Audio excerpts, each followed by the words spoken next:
Hey everyone, it's Mom of Two, Wife of One, and I'm here on another Thursday to talk to you guys about Married at First Sight, a recap and a review of this ridiculous show that comes on Lifetime that I am utterly obsessed with. So, as a recap, if you guys don't remember or if you're new here, first of all, welcome to my channel. I hope you take the time to subscribe, to hit the notification bell, to comment on my video, to like it, to share it, all those good things.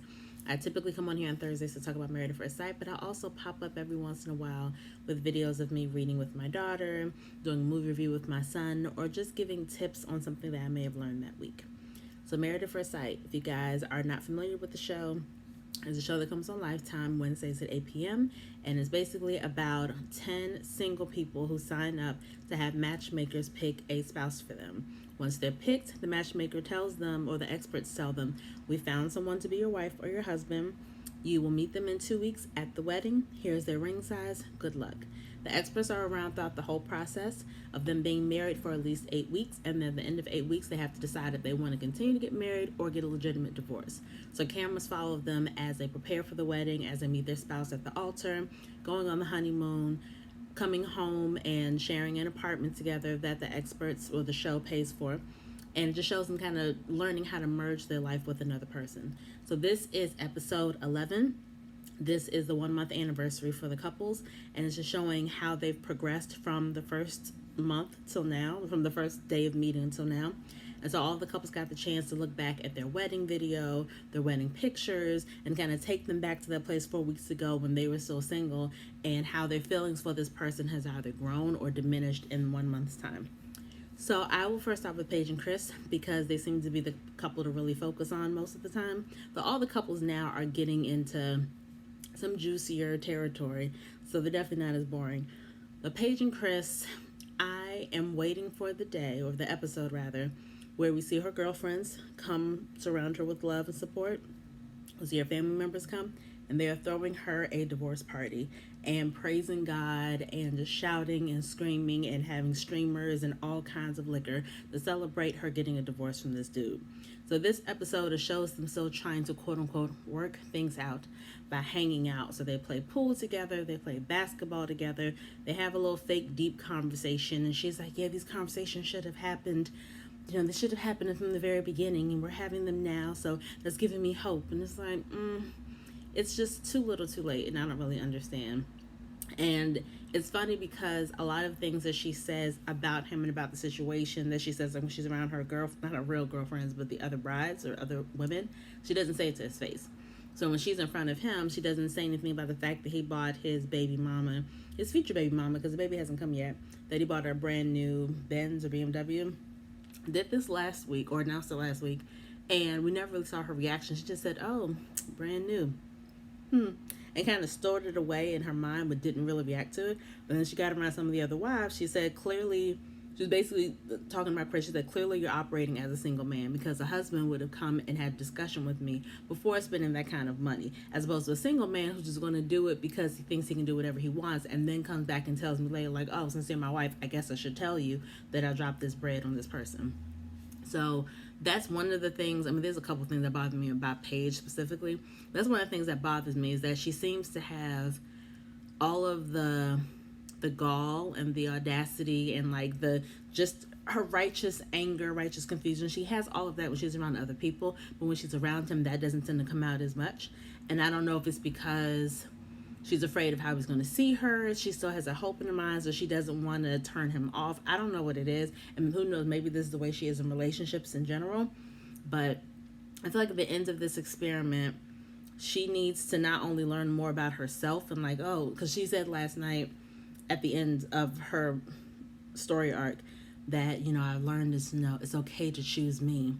And it's like, okay, that's a really nice sentiment. Yes, it is okay to choose you. But I'm hoping that through this experiment and through her watching these episodes back, because we're not watching the episodes in real time, I'm hoping that she is picking up on some of the issues that she carried into this marriage that she never addressed previously. In terms of like setting boundaries and speaking up for herself, things that maybe, and who knows, maybe she did that with her past relationships, and because it didn't work out, she's held herself back in this particular relationship. I don't know. But I know that whenever she the way she handled things with this relationship was not healthy for her. I'm sure it's very triggering for a lot of people who have dealt with unhealthy men as well. And I'm hoping, again, that this experiment will make her go to therapy, or make her at least do some workings on her inner self to figure out, okay, what should I not do the next time this happens? Because she still wants to get married. She still wants to have kids, which is great. I'm glad it didn't turn her off to the whole idea of marriage. But she really needs to do some soul searching and figure out what she needs to do. One thing that did bother me in this episode is him gaslighting her. And I learned the term gaslighting maybe 2 years ago, and actually I was explaining it to my mother. Gaslighting, if you don't know, is when I try to convince you of something that is not true. But I'm telling you, whatever this thing is, I'm telling it to you enough times that you finally start to believe it. And I believe he was gaslighting her because throughout this whole experiment, whole show, whole season, or whatever, he's done a lot of rotten things to her, things that he said to her, things that he's kept from her, things he refuses to talk about with her, lots of kind of stuff, right? And I feel like he has not held himself accountable this whole time. But in this episode, he's blaming the demise of their relationship on the fact that she didn't pick up the phone a couple times. You know, he was like, you don't call me or answer the phone when the cameras aren't rolling. And, I don't have that connection with you. And how can I build something if I don't have a connection with you? It was essentially him saying, like, yeah, the relationship is not going anywhere. I'm not feeling it. You're not feeling it, whatever. But essentially saying it's because you're not answering the phone when I call. And it's like, let's not act like from the very beginning you weren't acting like a butt to this woman. Let's not act like you didn't look at her funny when she came down the aisle because you weren't attracted to her. Okay, you can put the rest in the trash. Let's not act like you didn't objectify her on your wedding day and then not necessarily coerce her into having sex, but basically beat it in her head that it's her duty to have sex, even though you weren't attracted to her at all. Like, let's not pretend that all of these things did not take place. But I don't know, it's sad, and I'm sure it's triggering for some women.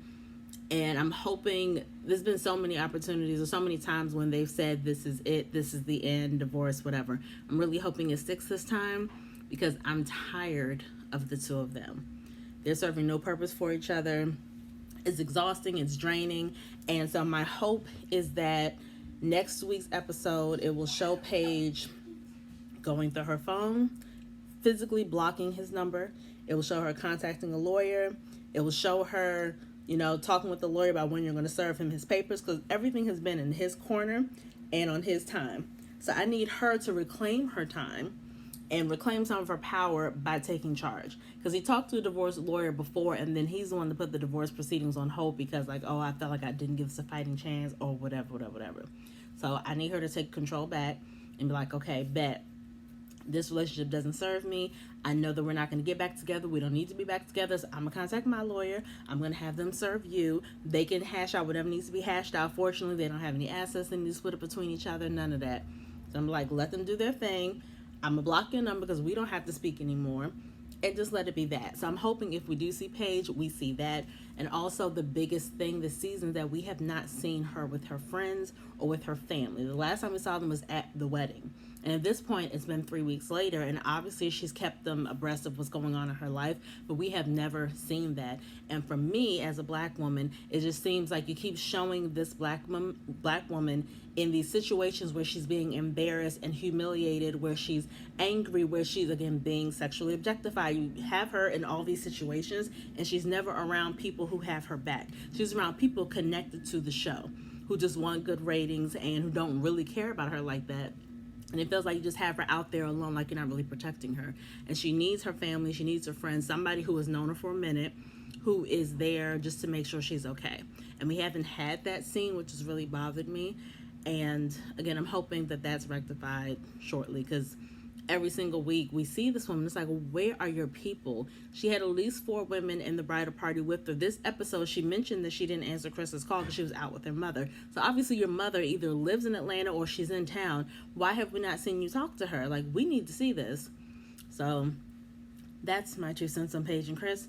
I hope that they're finally done for good. I have no love lost when it comes to Chris. Like, from the very first episode, before I even met her, he rubbed me the wrong way. I still feel the same way. Paige, it was really hard for me to root for her after a while. So I don't want anybody to be hurt, obviously, but I don't care as much about what happens to her. I just hope that she puts an end to this for good, because it's toxic and it's getting on my nerves.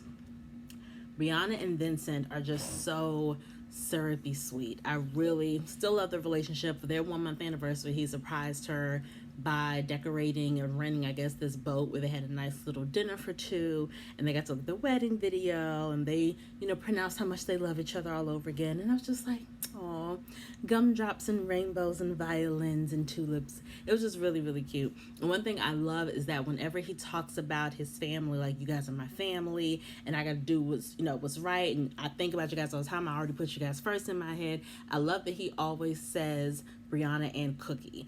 And I'm not a dog owner, but I know people who have pets, their pets are their children. So the fact that he's always putting Brianna, he's always saying her name and always saying Cookie as well. I know that for Brianna's sake, I'm sure she's just melting every time. Like, oh my gosh, he loves my dog too as much as he loves me. Like, I'm sure that just makes her like, oh, woo woo.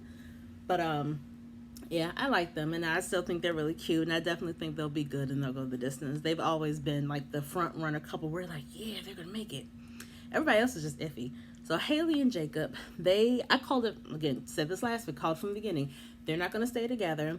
Haley was not ready to get married, and I think she's not attracted to Jacob, but I think even if she was, she still would have found a way to pull away, because she hasn't, if that's her history and the relationships that she's been in, and she's never tackled that particular issue, then I don't know what made her think that getting married was going to automatically make her stop running. So I think that's something that she needed to work on before she got married in the first place. But I do think that, okay, thank you. I appreciate it. But I do think that she's trying, and yeah, I think that she's trying. And I think for Jacob is not a bad guy. He's very emotionally intelligent. He's not afraid to talk about his feelings, not afraid to say this is what's going on, that is going on. But the problem with him is that he puts so many things on her that she has not said. He's definitely a forward-thinking guy. So he's like, okay, well, since you're acting like this, that must mean that you feel this about me, and this is probably isn't going to work, and we're never going to get to this point, because if you're not attracted to me now, then obviously that means there's no point in continuing to do this, because it's not going to change. And it's like, well, how do you know that's not going to change? That's not the way it always works. You can be unattractive to someone when you first meet them, but after getting to know their personality, they become more attractive to you. That happens all the time. And so I think for both of them, they're kind of letting their past dictate how they deal with the present now. And because the show revolves around this whole idea that you have 8 weeks to figure out if you want to stay married or get divorced, I think for both of them, they just have this ticking clock in their head. And they're like, oh my gosh, it hasn't happened by now. What does that mean? Doesn't mean this, doesn't mean that. So I think sometimes I feel like sometimes she feels pressure and she feels rushed, which I completely understand, because it does seem like he's trying to, in his mind, like, oh, we only have 8 weeks. So in 8 weeks, you need to think I'm cute. You need to fall in love with me. Like, let's get on the train. Let's do that. And it just I don't think it works for her. And I don't think either one of them are bad people. I just think they were a bad match. And I don't think that she specifically was ready to get married. So I don't think they're going to make it. It's painful to watch them sometimes, because they'll be having a nice, lovely moment, just drinking wine or having dinner. And then he'll just kind of come out of his mouth and say something when she's like, yeah, we were having a good time. Why can't we just have a good time? But he'll come out and like, so are you attracted to me physically? I mean, I understand, and I'm trying to be patient, but it's like, are you trying to be patient, Jacob? Like, and she said, like, I think it's too much pressure. Why can't we just enjoy this time of getting to know each other? And they would have those moments, but then he would come up with a question like that. And she's like, I thought we were just chilling. Like, why can't we just chill and enjoy this wine? Why does this have to turn into that kind of conversation? So I do think he needs to learn to back up a little bit. But even if he does, I just don't think it's going to work. And that's my personal opinion. I don't think them people are staying together. And Clara and Ryan, So this one thing that was interesting that I've never really seen before. So they're again at the 1 month mark, and the show puts them in an apartment for 8 weeks. But Clara every weekend or every week is taking stuff from her old house and moving it into Ryan's house. I guess they've already had discussion like, hey, once the 8 weeks are up, you're gonna move to my house because it's a little bigger, it's closer to your job, it's whatever. So she's been moving stuff to his house. And so what this tells me is that they're definitely in it for the long haul, because they're already seeing their life together in the future past these 8 weeks. So I thought that that was cute and that was really nice.